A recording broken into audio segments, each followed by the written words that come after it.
More Life was a summer event of Chicago Sinfonietta's community and public programs celebrating Chicago's legacy and influence in art, design, and entertainment. More Life highlighted homegrown talent with an all-star fashion design panel and performances by DJs and musicians supporting Chicago's cultural ecology of regional entrepreneurs in art, design, and music. This event was sponsored in part by Joan and George Johnson and Joan Johnson, as well as Perrier. Featured performances included Chicago Sinfonietta Orchestra members Karla Galva and Edith Yokley, as well as DJ Geno and Hxlt. Designer panel discussion was moderated by Dane, curated by DJ Geno, and featured AO, Dave Jeff, Fashion Geek Zo, Hxlt, and Vic Lloyd.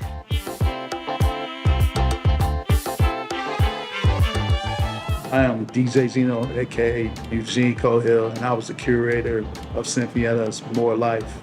The concept of More Life was put together by Sadie, and she came to me one day and was like, hey, my boss was supposed to do an event with Virgil. This is right after Virgil died. I'm talking about Virgil Abloh and Louis Vuitton, and it didn't happen. And, you know, he had an untimely passing. And she came to me because she knew that I'd known Virgil for a very long time. And she's like, we want to do something to honor him.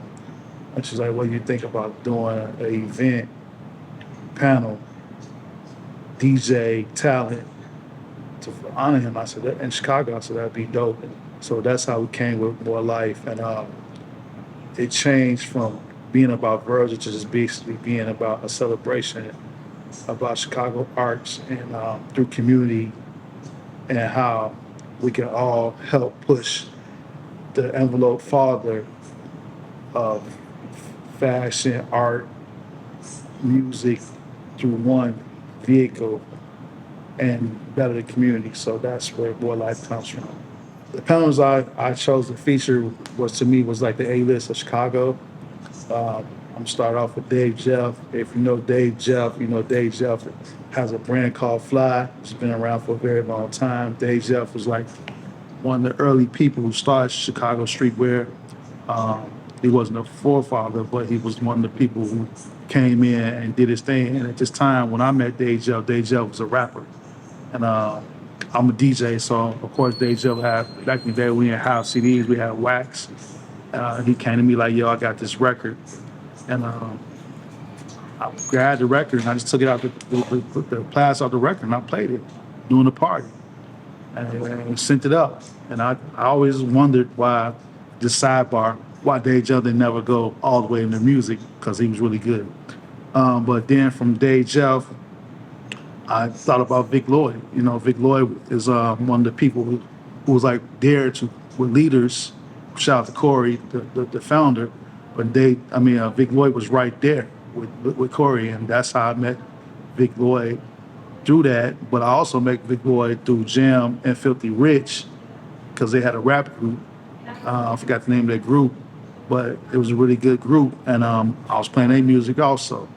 And now, you know, if you know Vic Lloyd, you know he's designing for brands like Adidas. He has his own brands, Sensei. He got a couple more brands. I can't keep up because they doing their thing, just like Dave Jeff was doing Fly. He's doing the stuff with Puma. He's working with Fashion Geek Zo, and that goes back to why I went to get Fashion Geek Zo. He's like the A-list of Chicago.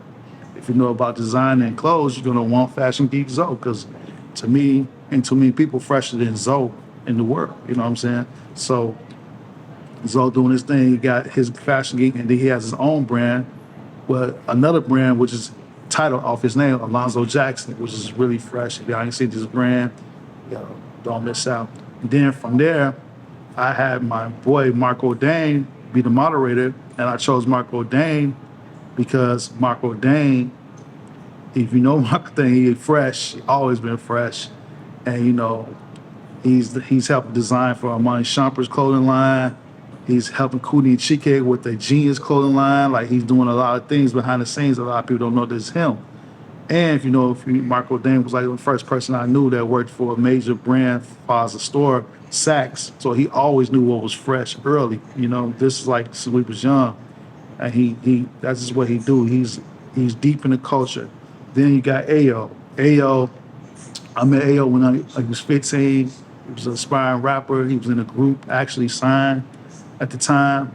And then he went from his transition to doing music to being more into clothes. He was always into clothes, though. I don't lie. Him and his, they had a group called Mars, him and this guy named Mr. Williams. And they was like, where everybody's dressing now, they was doing that a long time ago. You know, I don't want to say how long ago because I don't want to date them, but they was always fresh, and people just not catching up. Even to their sound, they just not catching up. So Ayo was heavily involved in vintage clothes. And he was like the man for vintage, and he had him and his partner had a clothing store called Rad Vintage.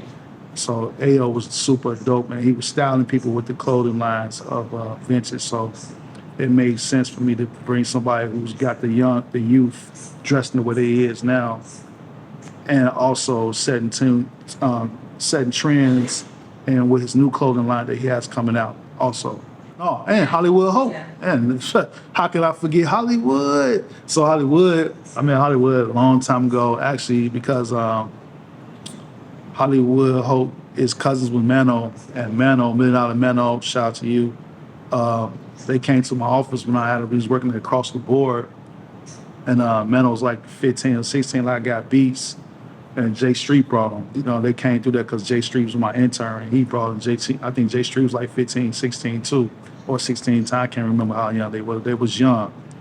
So they came through there, and $1 Million and Hollywood came through there, and just grown from there. I watched, like, to me, Hollywood was always a star, you know. Hope, whatever y'all want to call him. He's the first person I've seen who had that I didn't know had a fan base, but told me I got a show, and I go to the show and it's packed. I'm talking about wall-to-wall packed, and he's just jumping in the crowd surfing. I'm like, this is crazy. Never seen nothing like this before, you know, because usually you know who I do, and I didn't know he was blazing like that. And of course, you know, he got signed to Good Music, did an album deal with Good Music, and now he's on his own, doing his own thing, and he's DJing, and he's got his own clothing line called Friendship, which is really huge. And shout out to Hollywood Hope, man, for being a designer, creative, and being an artist. Well, it's been a long time. I can't remember the long time you had all these type of people together to do a panel.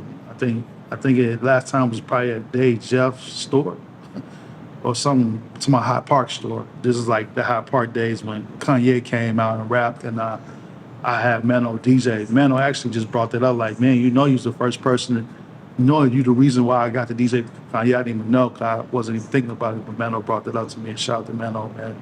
But it was important because the culture needs to know this. Like, I mean, not just the culture in Chicago, but the world, because they think the Virgils, the Kanyes just happened to come here, but you had a lot of people who paid dues and who was paying dues while they was getting their stuff together so they can be together as a family with that push. You know, everybody got to have a push. It doesn't happen overnight. And I just want to say that, you know, that Virgil really, I met Virgil on my couch, okay? So Virgil used to be Monop's intern. John Monopoly had a company called Hxlt. It was Don C, Happy, Monop. Me and Monop partnered and became management team of Shauna, you know, and she was signed to DTP at the time, and then from there she got her hit record, Get Some. We made it happen, and all them people I named at one point had to come through that house, or we did something together, like we was a unit to push the envelope to what we have now, where you got Louis Vuitton signing major deals with these same people I just got through talking about. But it all started like how I'm sitting on this couch, we was all on couches like this. You know, now you got Zoe, Prada calling Zoe. You got Louis Vuitton calling Don C. You got Louis Vuitton calling Virgil. They hired Virgil to run it, you know, like it was crazy, you know, like it was all a dream, and the dream happened because of the team. So I think More Life came about because we understood that a moment in time with all us together can change a lot of lives. As long as the message get out and understand that it took unity. It wasn't an individual person who pushed this culture that we known as Chicago, urban or whatever, you street well, whatever, but I think that's kind of like put it in a box. I think it's more than that. I think it's just art. You know what I mean? I think these artists are saving lives because they're showing youth that they could do something else besides pick up handguns or rob, steal to make money or to change better their lives, you know, so, or sell drugs. So I think it was very important that this event happened. And to be honest, nothing's never happened on this stage that big before for far as them artists come together in one spot. You know, it hasn't happened, you know, the Millennium Park, Rooftop, like it was crazy, you know. It was like a dream come true. Just wish that more people was alive to see it. The people that started with us, like the Virgil, I wish he could have been here, or, you know, other people that's in my mind right now could have been there to see that moment. But it was very important for Chicago. Yeah, one thing, Fashion Geek, Zo, Marco, Dane, Ayo have in common is they all started as stylists also. Just besides design, they were stylists, you know. Marco Dane was style all the A athletes and stars, singers, and all that. And Zo did too. You know, that we find in and out of town, New York, LA, styling people. And Ayo's doing the same thing with the vintage wear, he was styling people. So to the right, to my far right, I have my man Ayo. He's a great designer. He has a vintage. You know what? You got a microphone? Like 40 seconds about what you do, who you are, what you do. 2010, I founded a vintage store in Karla. I feel like I found a retail. Selling old clothes. I made it a thing, I feel like, in Chicago, located. And, you know, I ride on, I go on vintage clothes. Okay. Exactly. And next to me, I have one of my good friends, Mr. Nigel Hollywood Hope, who this guy that he was one of the first guys to ever bring us on stage. He had a show at CMJ, and he let us come on his set, and when we got us on hype, early before that, I knew something. I was like, nah, this kid's kind of different. Man. So we had him hosted, man. And this was early. This is before the music, before the clothes, before anything, man. This, you know, I knew this man was a talent. I'm not taking credit, but you know, it's my man. So this, my name is Holt, Hollywood Holt, Nigel Holt. I am an artist first. I make music. I got 2 albums out. I've changed genres like 4 times. I own a clothing brand with my close friends and relatives, Kobe and Alex, called Friendship Club. And I just want everybody to win. So we be trying to give everybody the gloves. There we go. And on my left, one of my oldest brothers, Dave Jeff. So when I first started hanging out on the South Side, this was one of the guys who I would hear about all the time. Like in the early 90s, man, you heard his name a lot. You heard his name, Dave Jeff. And I was like, who is this guy, man? You know, but I met him. One of the coolest, one of the flyest guys that we know. He honestly, like, was one of the first guys to have his own sneaker boutique in that era. When the sneaker boutiques were getting hit. And he had his own brand in Chicago. And I'll let him tell you the rest. What's up, y'all? Man, thank you, Margo. Yeah, Fly's my brand. PHLI stopped us for I Love High Park. This was at a time with the beginning of the sneaker boutiques, and I wanted to represent High Park. Me being an MC, rapping in Master Ceremony too, and still hosting and being on tour around, I wanted to represent the crib. Everybody was screaming Brooklyn. And I'm like, no, High Park. And then just was able to, formulate a creative way to do it. Fly at the time, was Fly. but from where I was coming from was Fat Farm, everything was PH or whatever. So just put it along in that era, and it came out as the acronym for I Love Hop Art. Or Fly, that's where it all started. But I've moved into other cultural aspects. Design has always been first, but influence, cultural, community is always that. I want to write all the time, and consulting, just the business of everything that we do. That's why. And on the left of him, we have a guy who I credit with kind of starting a wave of like young guys with a community of people who dress, I'm not going to say dress alike or dress like them, but they had a wave of people, of kids just hanging out, man. You know what I'm saying? Kids just hanging out together, kids of like mind, who wasn't necessarily gangbanging or doing thug things, but were just being creators and had a space where people could come together and hang out and just create.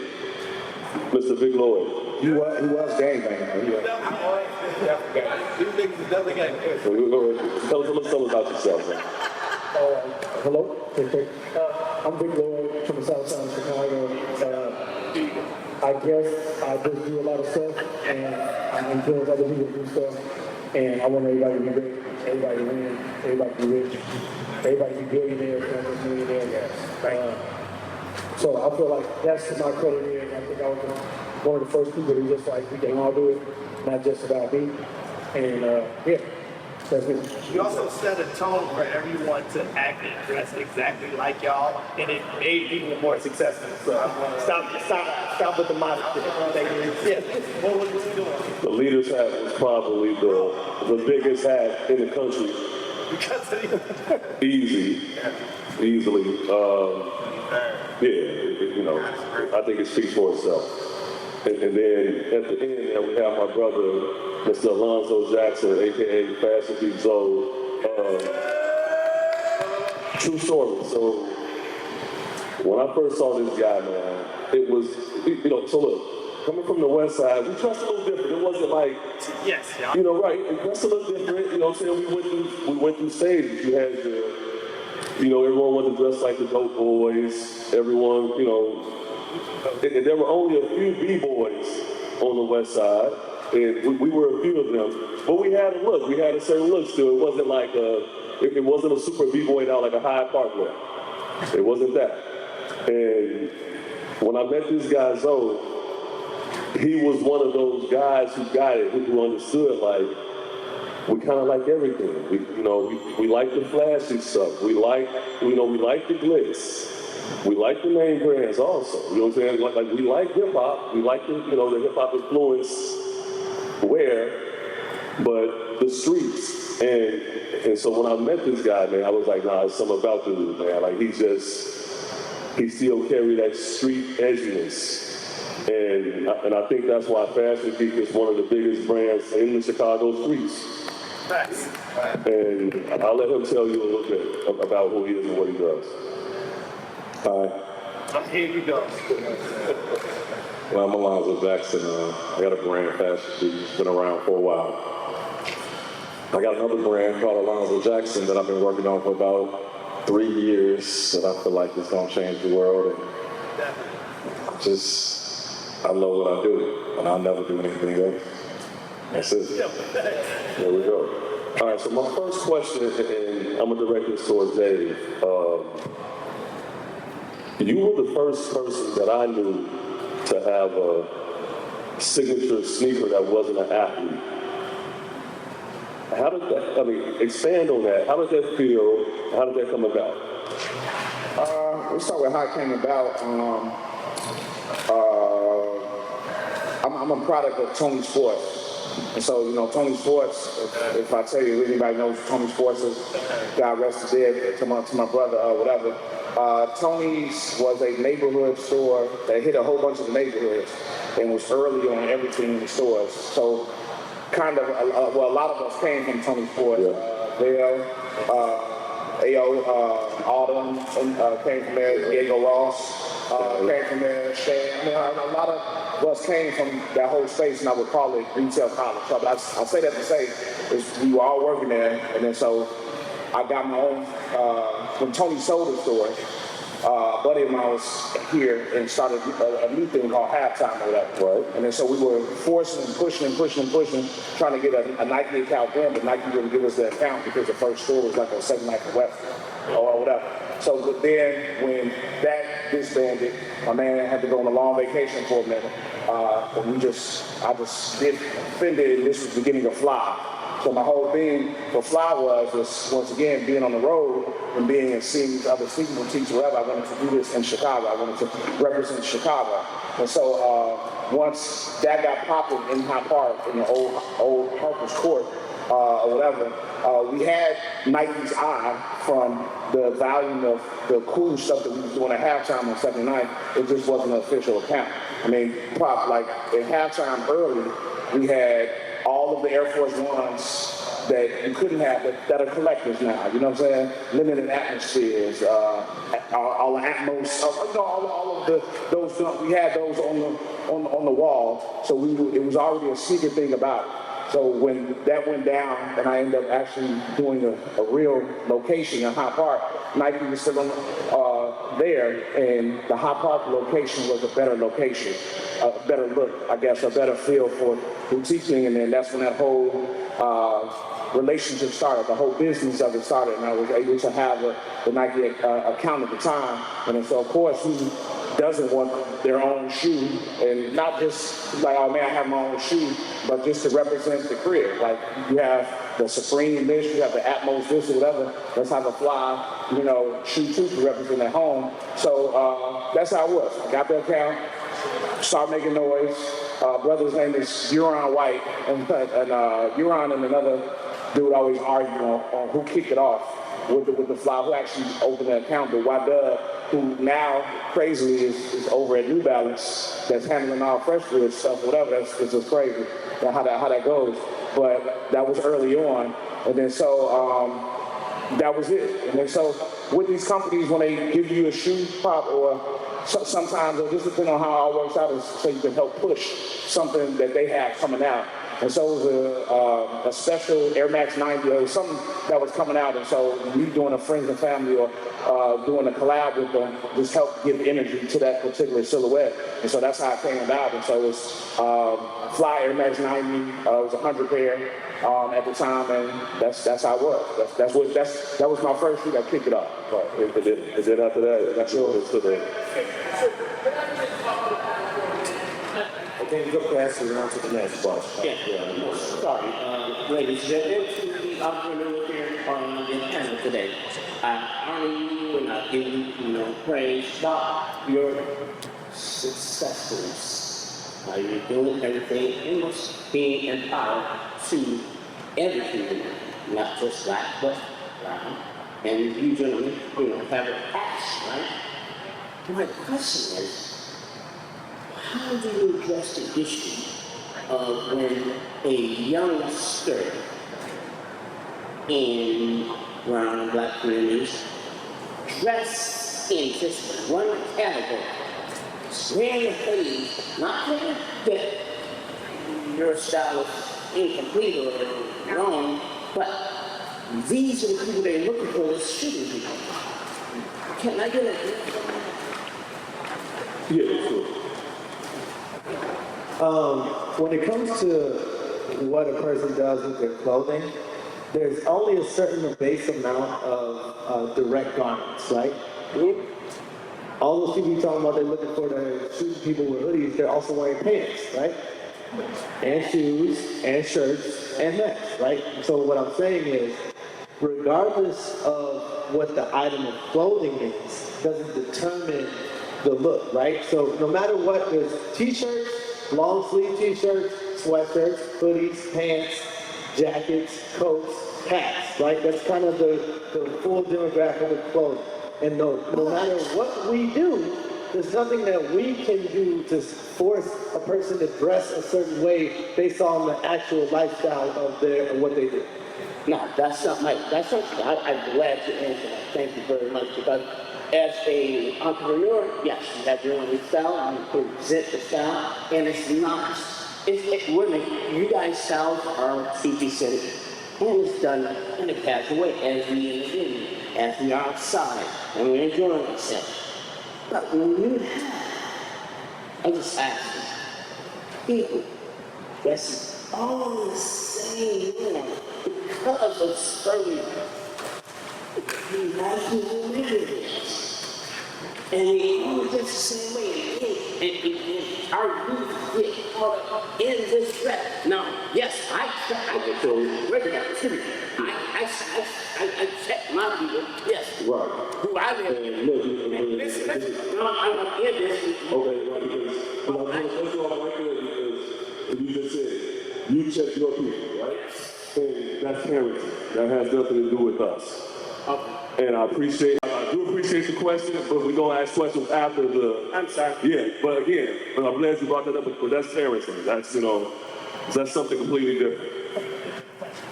All right, going back into, like, the branding aspect, Leaders was a big part of the early 2000s. And Ayo just said it changed his life. I remember going into Leaders, and they always had cutting edge things. Like, I remember getting a call from Vic, and he was like, man, we have these jeans that really fit y'all. Because we big guys. We got this brand PRPS that really fit, and so it costs money, everybody not gonna have it on. Vic, can you expound on the thought process of building a brand such as Leaders? I think it was built on the idea of kind of what Dave was saying, but just from a different angle, not necessarily the sneaker angle, from the culture angle. We traveled around to all these other cities and see what they were building this thing. But here we wasn't building nothing. Everybody was kind of doing their own thing. Because, somebody got someone turn his mic on. Hello? Okay, I use this one.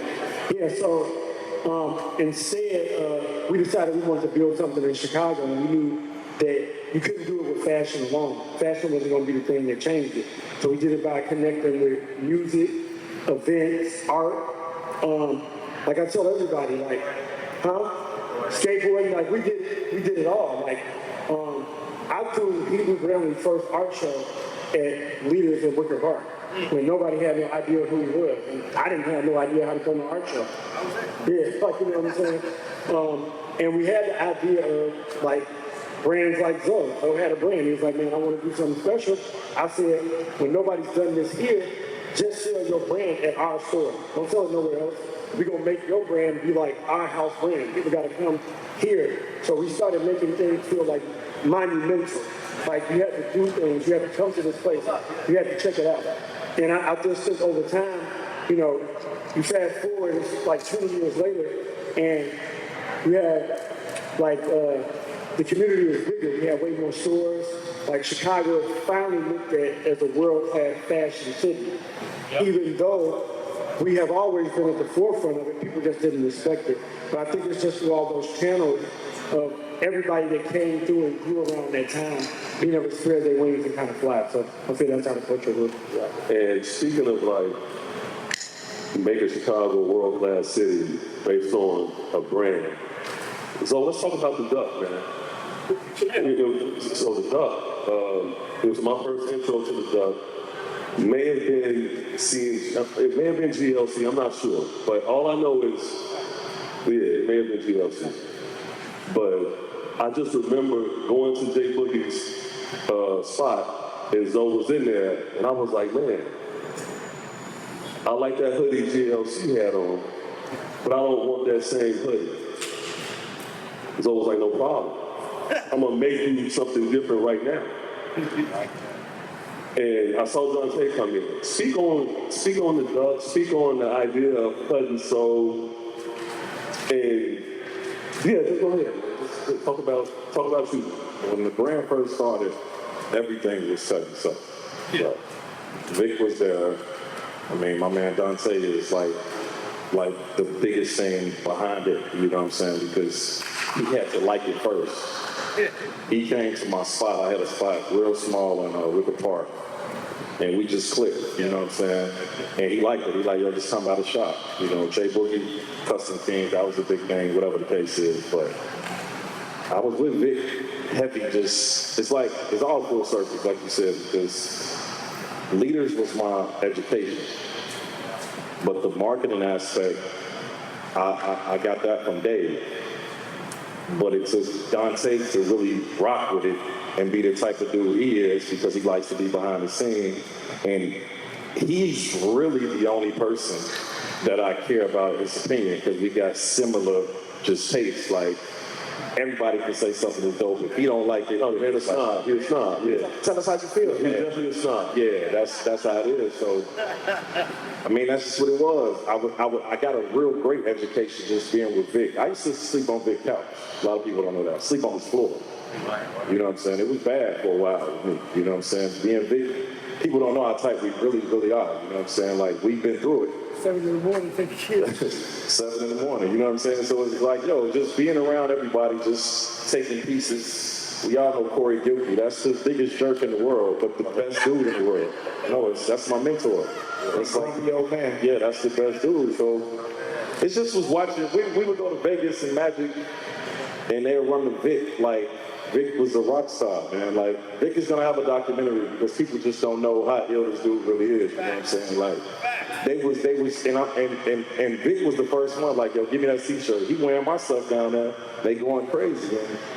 It was just like a team collective effort, man. Everybody just locked in. You locked in, Dane. Dane was the dude, the moderator. He was playing the street, like on the club scene. Very handsome guy.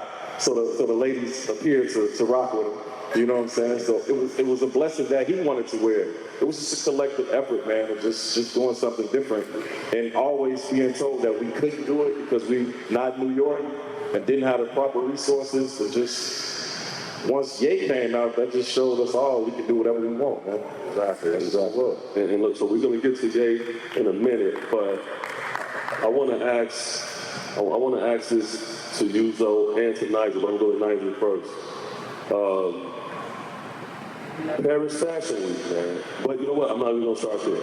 I'm going to start with Murder Club, because Vic's here too. Then I'm going to go to Treated Crew. And then I'll get to Friendship. But what I've noticed is that... But you can't forget them there, No, we're going to get that. No, that's the youth. Oh, that's right. Yeah. That's the lineage. But yeah, we're going to shoot this tonight real quick, right? So what I noticed about the crew, right, was that it always extended to people outside of Chicago. You had Travis McCoy. You had Telly from, you had Benji Madden from Good Charlotte. Like, how did these relationships happen? I've always had like kind of an interesting relationship being a Chicago artist, because I always tried to be like a part of the Chicago scene and be at everything, but I felt like I've never really had that like direct Chicago support when it came to my things. Not saying I didn't have support in Chicago, I said, but it would just be Chicago. Every time I would do something, it would just naturally go everywhere. And I never would get those, like, you know, Chicago had like a big showcase thing or stuff. I wouldn't get those calls. But if I would step outside of Chicago, I would just get mobbed about being from Chicago, right? And, you know, I'm from 107. I love being from Chicago. But I've always been in kind of like the, you know, it's popular now that everybody's kind of in an alternative space, but for me, you know, and you guys, it's like I would be in the hood with the actual tight pants on, breakdancing on top of stuff, and bringing people from different cultures. The thing that always gave me a success was that it wasn't that I was just in this scene or that scene. It was that I would throw a party at my house because I was at all the punk rock shows. I'd invite my friends from there, and I invite y'all from out south, and then I invite these skateboard kids and these hip hop dudes, and everybody, because they respected me, they were able to talk to each other, you know, on a plain level for the first time without having to be, you know, weirded out. It was always bringing different cultures and communities that made me successful. I'd have a dude with a 2-foot mohawk talking to Vic,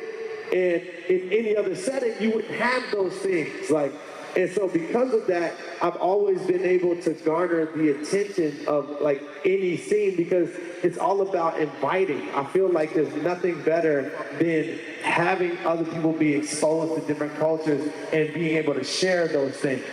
Okay. Hold on, we're gonna do questions. We're gonna do questions afterwards. Yeah, we're gonna do that after.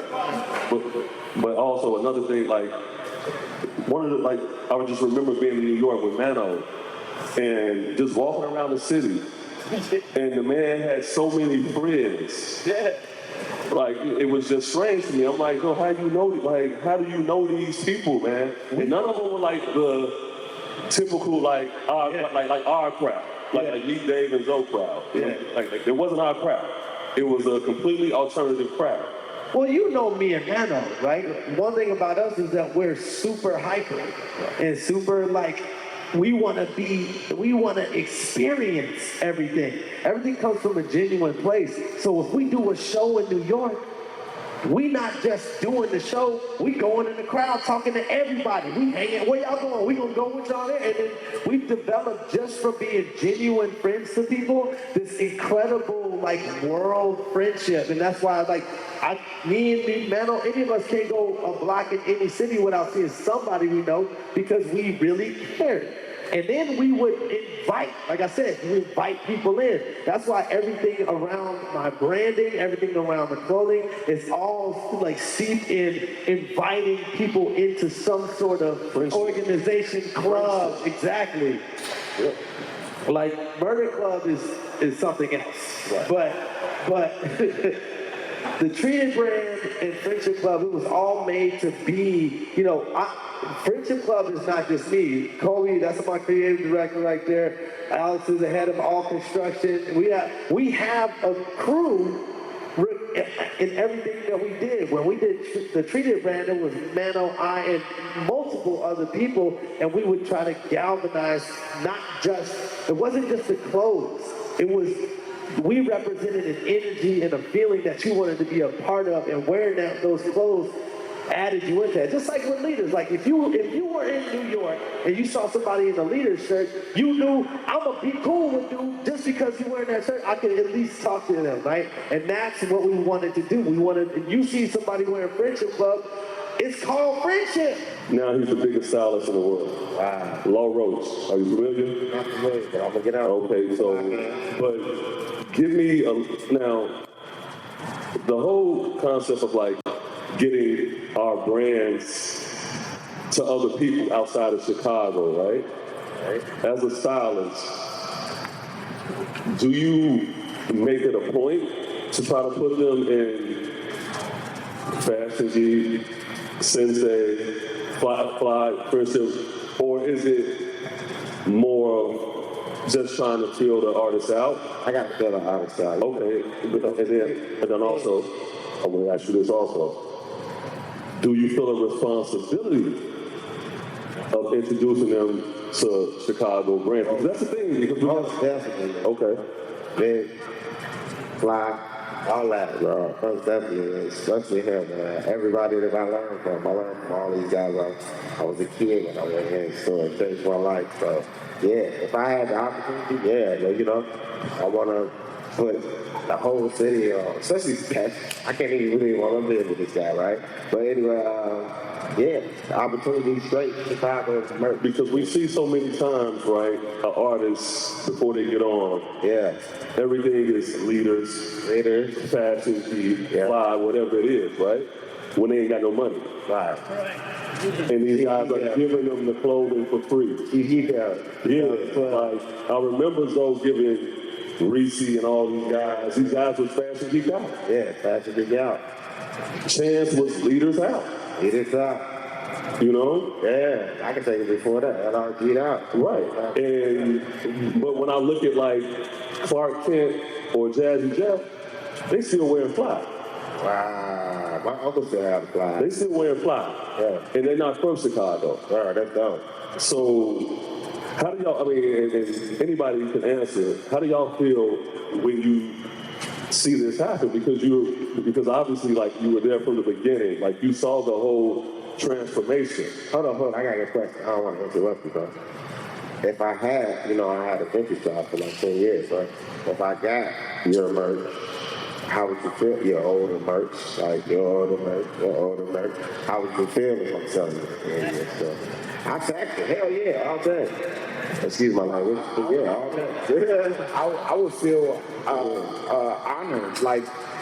Same, yeah. Honor. I mean, just because I do a lot of things, like, I don't even drop as much fly shit as I would want to. You had it. Just because I'm doing that, but to see people, like, so I have, my tags are like time periods, you know what I'm saying? This tag was this time period, this tag was this time period, another tag was another time period. It's all fly whatever. So when I see a certain piece on, I'm like, damn, you know what I'm saying? Like my man is in here right now, Mike.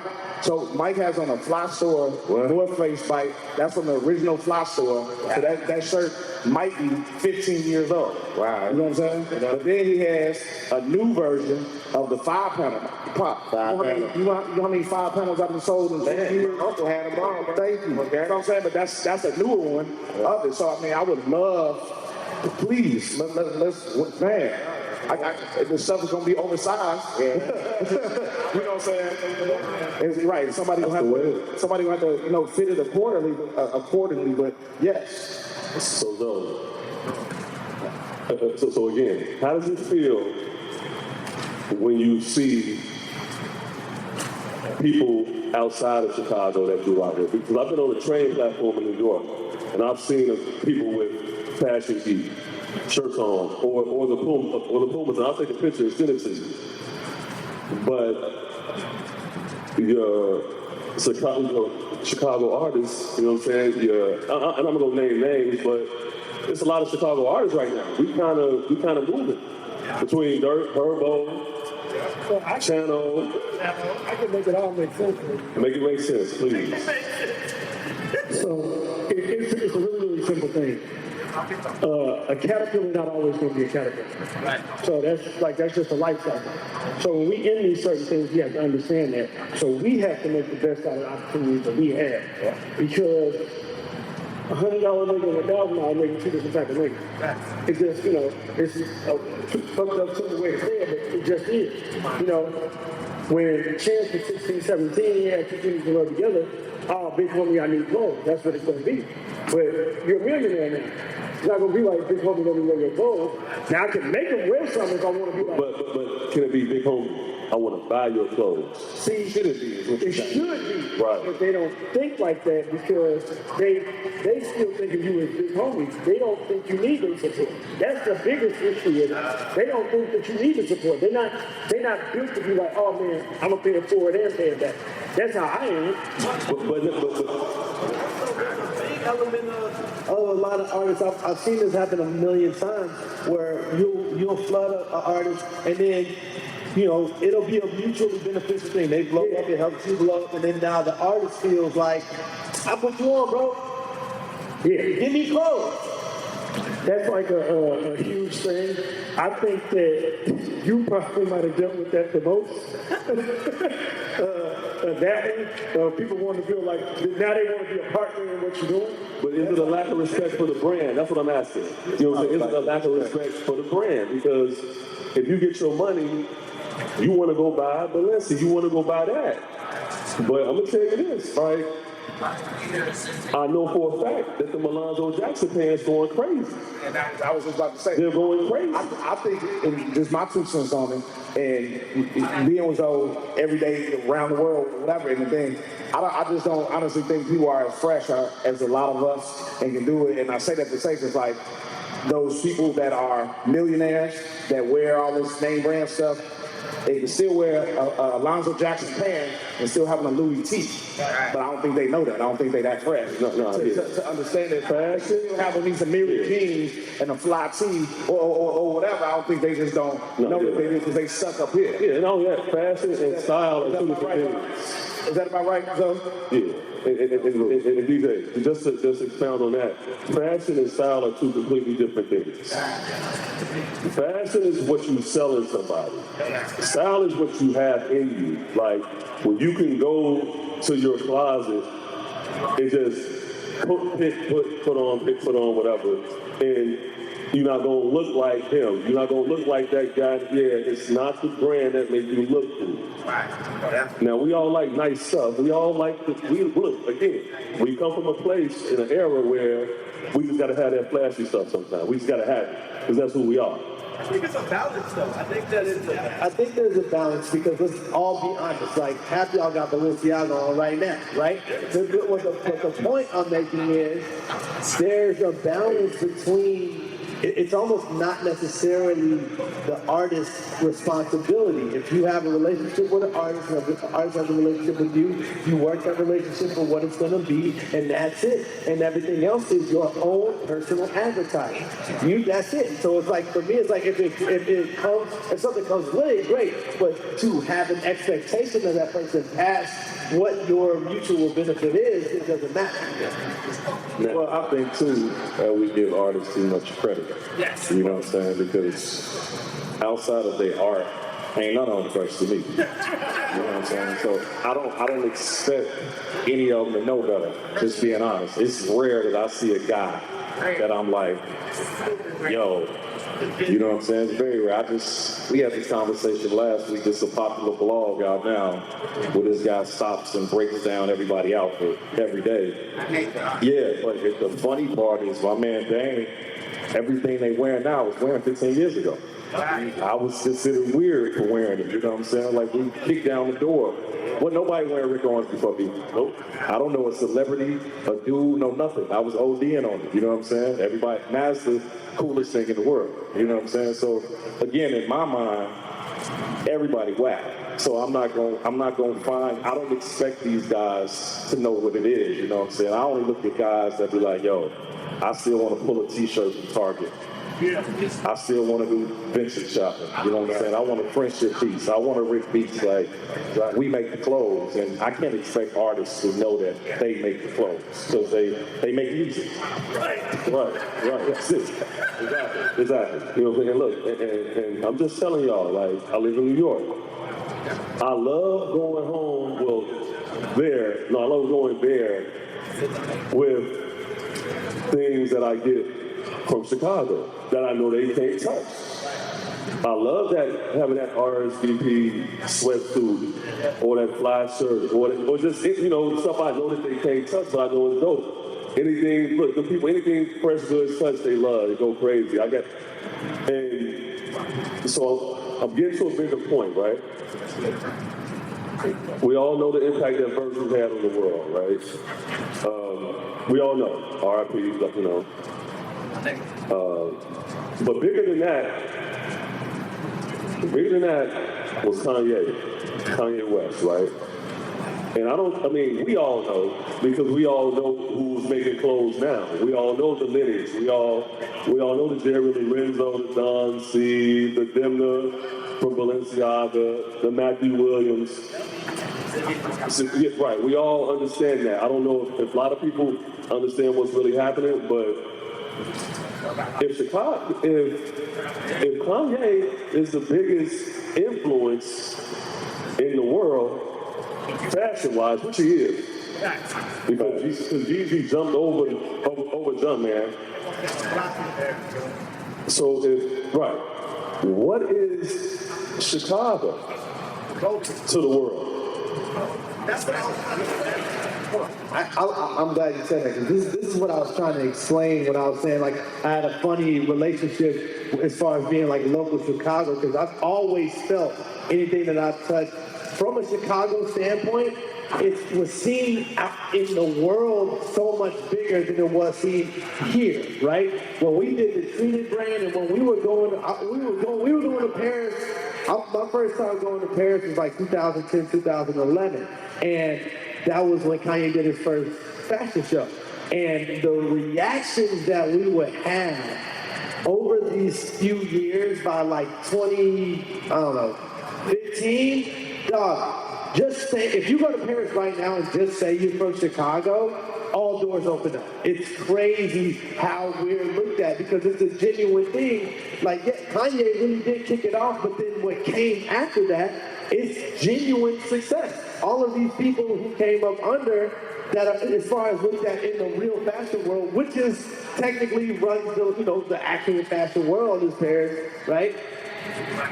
Every single one of those brands is extremely successful and dope.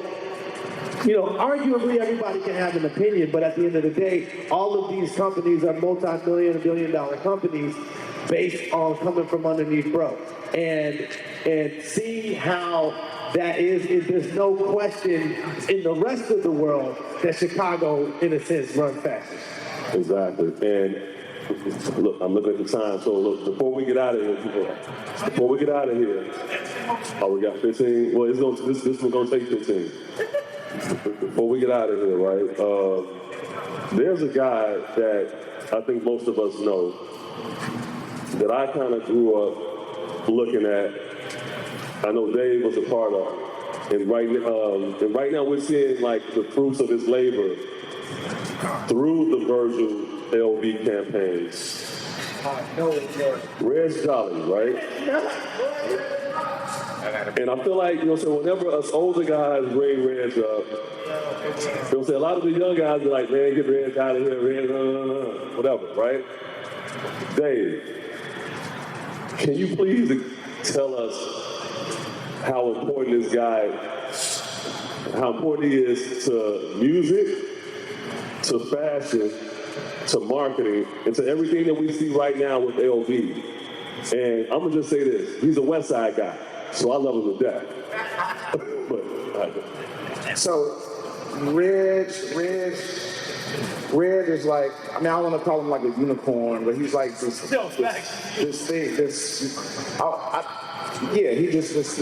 mythical person of culture in a crazy way. Like, you just got to picture, y'all, when we go back to the city. And what we do now that is such a norm wasn't a norm 25 years ago, 30 years. Like, how we go to clubs now and straight hip hop, that wasn't a thing. That wasn't a thing. So Reg and his fresh guys from out west, Clay and Bebe and a couple of other people, whatever. I forgot how him and Tone hooked up. But Tone being my OG from Hyde Park, whatever, this brought me in, and this was hence the the Darien age and that whole thing, to where Tone was the DJ in it, Reg was creative and as far as like marketing early on that thing. Like y'all, in real life, would do your homework on these flyers. Reg would do these flyers, and you would have people. These flyers were so vivid and so detailed, or whatever, that you would have people that would go dressed just like the flyers, not just the guys. The girls too, like he was on the 5% thing, the wisdom, understanding, KOS. He had his KOS cracking AD like to the 10th power, and it was just like he did this in a cartoon form. So I'm a flip-flop, so these flyers, cartoon form, boom, a lot of the stuff that you just seen recently in the LV campaign. You know what I'm saying? That type of stuff, but it was people opposed to the animals. Then you go advertising and where he took it, like he took how can I say this, Bob? He took and gave these ad agencies and these big corporations us, the culture. I don't know if y'all remember the 5 Deadly Venoms, right? The 5 Deadly Venoms, we all know that from, old karate flicks on Saturday or Sunday, the whole 9 or whatever.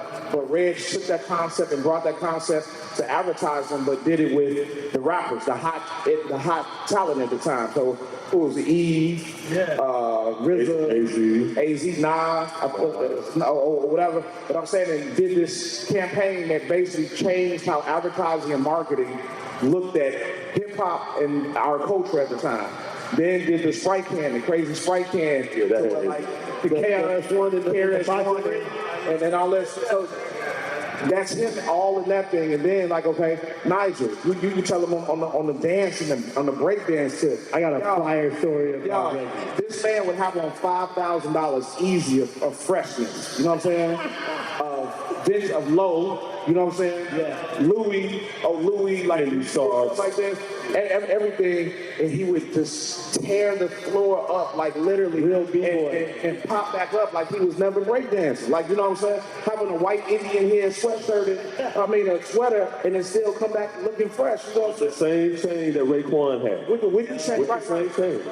Right. This is Dan, but he wasn't a rapper. He was just a culture dude, or whatever. Fast forward, everybody idolized him. Yeah, right. Fast forward, like how him and Ye, I don't know that exact story, so I'm not going to try to explain it, but how they connected, and then how it came in with the Virgil piece with the whole Louis thing and the whole campaign. That's major. You know what I'm saying? So that's Reg, and he was more so the face and the artist of Darians, of what we were Darians. Like I said, it was hot, it was culture, it was bringing rap to the club. This is when we didn't have to be 21 to be in a club. We could be in a club and the bar be right there, and they'd have the bar saran wrap. So we as 18-year-olds or 19-year-olds, like we wouldn't get under the bar to get to it. I mean, I'm just saying things like this is how early on that was, and this was Chicago at that time. But Reg kicked off a whole, if we started from here, it'd be all of us in some form of fashion connected to something that whole Darian and a mind of Reg came from fashion and culture. I'll say that. Amen. No, look, again, I said like that was one of the people that I just remember before this was anything. We used to all go to the Taste of Chicago doing the fireworks, and like I didn't know that it was a meetup. We didn't know because we wasn't like we was like, hey, everybody getting fresh and going down there, and I would just see this man holding court, and to me it was just different. It was different. It was the biggest influence to me in fashion or anything. And I'm just saying that on this platform, it was him. It was that guy. And before we get out of here, I just want everybody real quick just to tell us what their biggest influence was and what made them decide to do this.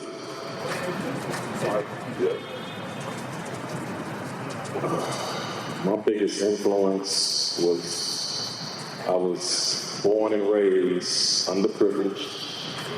You know, I'm from a poor home. My family we was bad for a while. And just really just being self-motivated and hearing all the time that we can't do this being in Chicago.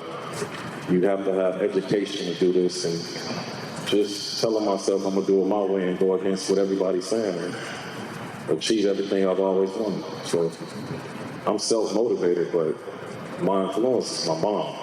But outside of that, just being in Chicago and all us really just idolizing New York and making it like, man, we way better than New York, way better. They just, sorry, AD, they just say, we just ain't got our shot yet. That's it.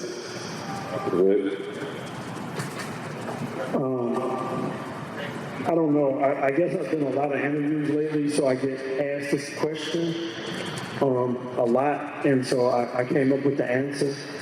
And mine is simply, I said, my style and influence is basically, in my mind, I made Nirvana and Wu-Tang go to high school together, and that's where my style kind of developed from. Yeah. So that's like all the wild shit from being the grunge, being into rock, being into hip-hop.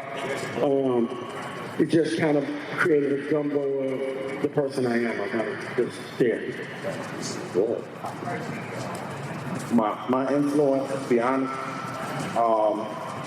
it's definitely going to start with my mom and giving me the opportunity to see different things, and not just my block, my hood, you know. My mom, who was a billing clerk, whatever, here at Northwestern, and then so I would always ride my bike from Hyde Park down here and get off on Chicago Avenue, come see her at Northwestern, and we'll have lunch in the water tower. So I was on Willie Wear early and things like that, designers left, because that's what my mom was on. So that just gave me a open eye to some bigger brands or whatever, especially that Willie Wear story was to let me know that we can do it. But an everyday influence was kind of like the Doughboys in Hyde Park. I mean, Hyde Park was kind of like a melting pot of culture in the city, and I think our Doughboys was different than the West Side Doughboy. You know, Definitely. only because it was Pelly and Low. Jabot and Damage at the same time, but fresh. You know what I'm saying? That whole little thing, and then just like that sneaker thing as far as like the branding and where I wanted to go is just like what Zoe said about like, man, New York is dope. LA is cool, but Chicago is just fly as fuck. We gotta know it, and we are kind of a lot iller than them on that, and just kind of prove it, because that's what my first thing was. Is I wanted to be a Chicago. I wanted to be a Gap. You know what I'm saying? Everything in Gap is Gap. Everything in Fly just had to be Fly. But my niche, business and marketing wise, was okay. I had a Nike account. You know what I'm saying? But the influence was all of that, which has gotten me here today. Yeah. Okay. My biggest influence comes from more of a space of knowing in my heart that we all could do more. I couldn't stand as a kid somebody telling me, oh, you can't do that, but they never tell me why. I always would call it like an engineer's mentality, where I'm like, I would look at a Vogue magazine and I'd look at a beautiful model wearing like really expensive clothes with this very beautiful photo. And I'm like, that's a person standing in front of a camera with phones. So why can't we do that? Why not? And I would always want to push it forward. Like, why can't we put our quality on that level? My thing is always about finding the best quality and putting it up against. And I think that's another thing about Chicago that's different. A lot of these other cities we mentioned, they kind of already have a name for it, so they don't really have to push it. We want to prove it. We don't want to just have it. We want to prove it beyond a shadow of a doubt. No, put my clothes next to your clothes. My shit is better. And that's my biggest influence is to see our quality level the same as these 300-year-old companies, and say, and put my shit next to yours, and it'll match the test. Well, Richard. hey, let's do it. My influence, let's come from what he said. Like, I come from my mama killed me, but not having, I wouldn't say not having, but not having every day.